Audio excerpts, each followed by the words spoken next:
മഹാബലിപുരത്തേക്കുള്ള യാത്രയുടെ ഇടയിൽ കണ്ട കാഴ്ച കേട്ടത്. അടുത്തന്നായിട്ട് ഒരു കടലുണ്ടായിരുന്നു. അപ്പോൾ അതിൻ്റെ അടുത്ത് ചെന്നപ്പോഴാണ് ഈ ഒരു നായ ഇരിക്കുന്നുണ്ട്. അത് ഈ കടലിലെ വെള്ളത്തിനെ ആസ്വദിച്ചിരിക്കുന്ന പോലെ തോന്നി കേട്ടാ. അപ്പോൾ ഈ ഒരു നായ ഇരിക്കുന്നുണ്ട്. കുറച്ച് കഴിയുമ്പോഴേക്കുണ്ട് അടുത്തൊരു നായ ആ ഭാഗത്തേക്ക് എത്തിയിട്ടാണ്.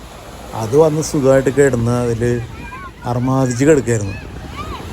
ഈ രണ്ട് നായ്ക്കൾക്കുള്ള ബോധം പോലും ഇല്ലാത്ത ചില മനുഷ്യന്മാരുണ്ട്. അവർ കാണിച്ചു കൂട്ടുന്ന വിക്രിയാസം നമുക്കിപ്പോൾ ഈ വീഡിയോയിൽ കാണാം കേട്ടോ. നിങ്ങളൊന്ന് കണ്ടു നോക്കും. എന്നിട്ട് എന്താ നിങ്ങളുടെ അഭിപ്രായം വെച്ചാൽ അറിയിക്കും. ഇതിൻ്റെ അവസാനം എന്താണെന്ന് എനിക്കും അറിയില്ല.